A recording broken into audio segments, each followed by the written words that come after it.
Hey there, howdy. It's Action Bible time, y'all.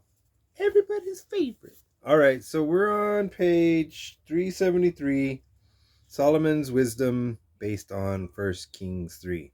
Solomon, the first of David's sons to honor his father and the Lord, is now the holy anointed king of Israel. He takes 3 immediate actions to solidify the status of his kingdom. These 3 steps will mark the rest of his rule. First, to cement an alliance with Egypt, Solomon takes Pharaoh's daughter as a wife. Then, since his father David had not been allowed to build a temple for God, Solomon makes plans for a temple that will be a fitting house for the creator of the universe. Finally, he goes to the altar at Gibeon to make sacrifices and seek God's blessing. There he prays to God at the altar all night long.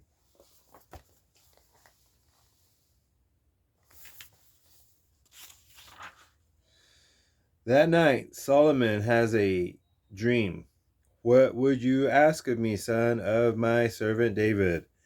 Divine King, I would only ask for a wise heart to help me govern your people and to distinguish between right and wrong. You could have asked for riches, long life, or the deaths of your enemies.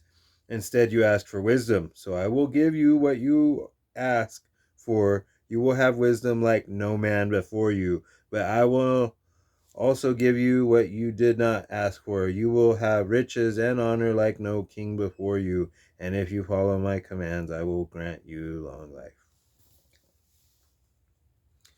When Solomon wakes up at the altar the next morning, he praises the Lord for promising him such great blessings. He prays that God will help him use his wisdom to help his people. Soon afterward, God gives him the opportunity to test his wisdom. 2 poor women each had a baby at the same time. One mother's baby had died, and she now claims the other baby as her own. But nobody knows who the real mother is. It's my baby. No, here is the one that died. Well, since we have no way to tell who's lying, there's only one thing to do. They'll have to share the baby. Bring me a sword. One half for each of you.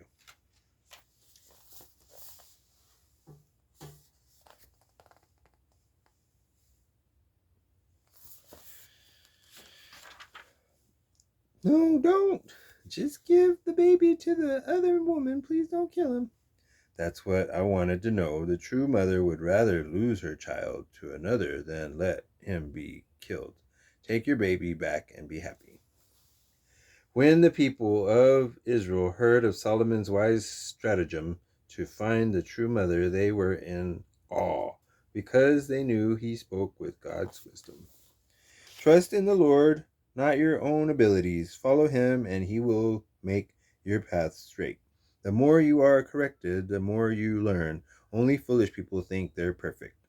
A soft answer turns away wrath, but a harsh word stirs up anger. Solomon's Proverbs, based on Proverbs. With his God-given wisdom, Solomon wrote many simple sayings to teach people how to live. A good attitude is good medicine, but a broken spirit dries up your bones. A true friend is one who sticks by you, especially when times are hard. A good reputation is better than great riches. To be respected is better than silver or gold. Solomon's Seasons, based on Ecclesiastes 3. There is time for everything and a season for every activity under heaven.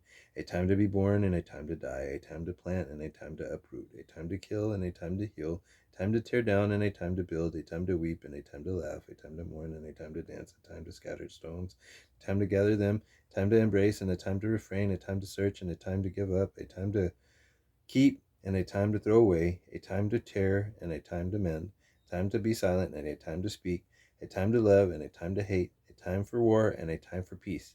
He has made everything beautiful in its time. Everything God does will endure forever.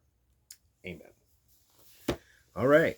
So that was some good Solomon stuff there. Proverbs. Awesome. Okay. So God bless you and your family. Get in the Bible. You know, if your life's got to be about something, let it be about revival. No tent required.